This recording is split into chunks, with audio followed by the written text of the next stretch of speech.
Bom dia a todos, eu me chamo Johanne Melo Gomes e faço parte do Laboratório de Carcinologia da UFRJ. Hoje eu vim aqui apresentar um pouquinho para vocês o nosso estudo sobre recrutamento de caranguejos, crustácea braquiura, em um manguezal da Baía de Guanabara, no estado do Rio de Janeiro. Resultados preliminares. Os outros autores envolvidos nesse trabalho são Tainá Stauffer, Viviane Duarte, Jorge Abud, Pamela Farias, Eduardo Almeida e Helena Lavrado.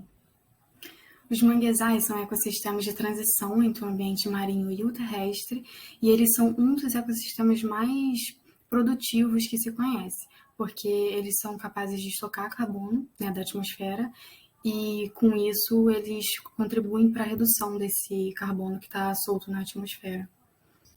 Os caranguejos, que são um dos animais mais abundantes dos manguezais, eles são super importantes para esse local porque eles realizam a ciclagem de nutrientes.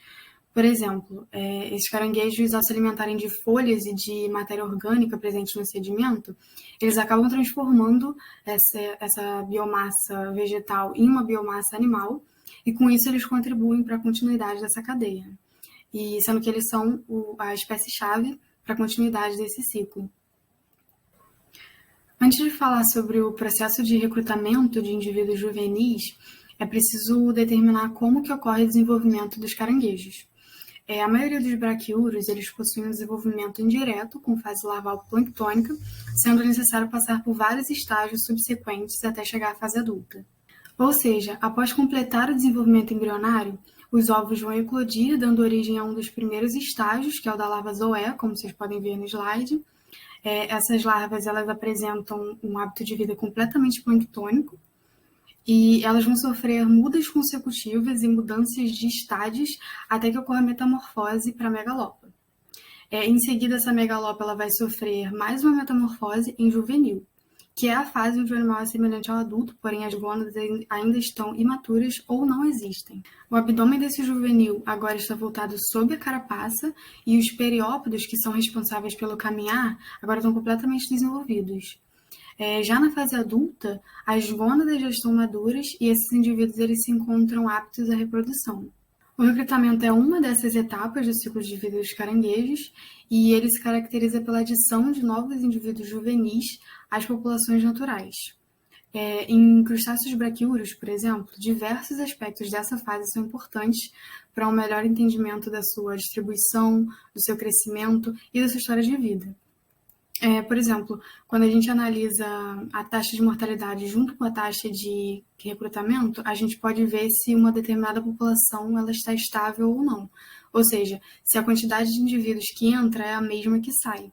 Só que, infelizmente, muitas dessas informações elas ainda são desconhecidas para diversas espécies. O presente trabalho é o primeiro a estudar esse processo no manguezal do rio Guapimacacu, na Lapa de Guapimirim, no estado do Rio de Janeiro, e ele tem como objetivo descrever a distribuição espaço-temporal dos caranguejos juvenis. Sobre os métodos utilizados no estudo, os juvenis eles foram coletados em 2 transectos perpendiculares à margem do rio, um transecto ajusante, também chamado de principal, que fica próximo à foz, e um outro transecto amontante, também chamado de secundário, que fica a 3 quilômetros de distância da boca do rio.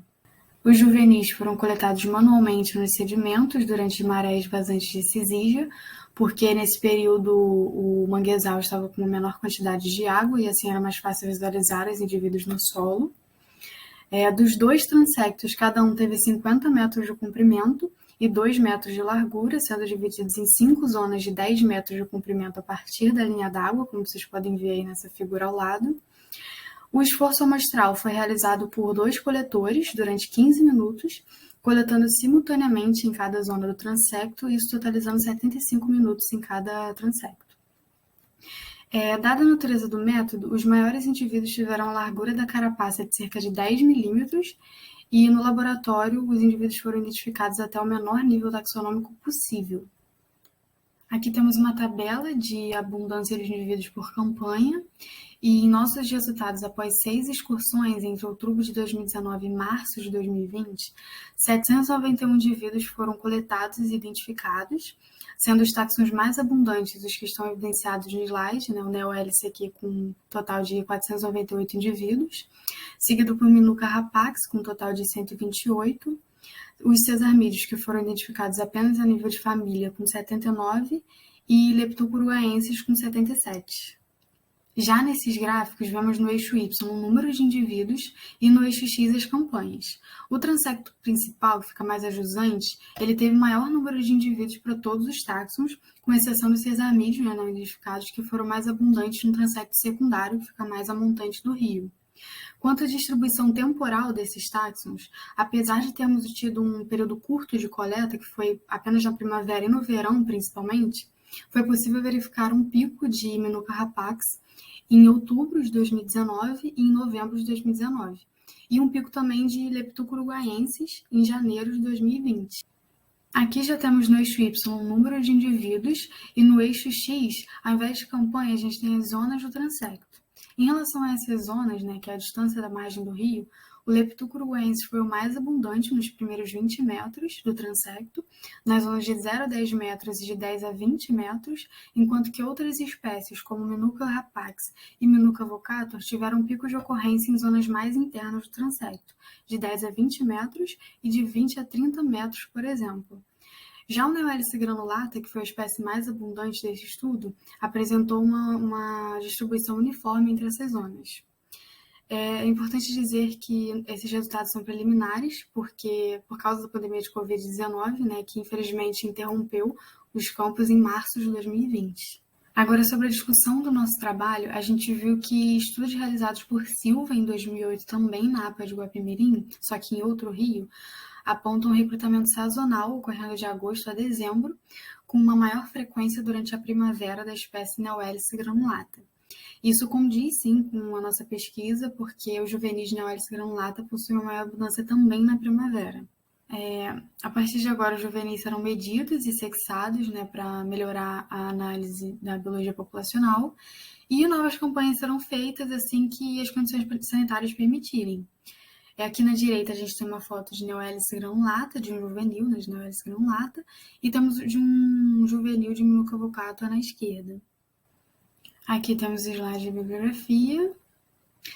Bom, eu agradeço a todos os integrantes do Laboratório de Carcinologia da UFRJ que nos auxiliaram na construção desse projeto, a gestão da APA de Guapimirim também por apoiar esse estudo, ao pescador Alaildo Malafaia por sempre nos acompanhar durante as coletas, ao Simpósio de Zoologia por nos proporcionar o espaço para a apresentação desse trabalho, e especialmente aos pesquisadores que estão guiando esse projeto, que é o Eduardo Viana de Almeida e a Helena Lavrado. Muito obrigada.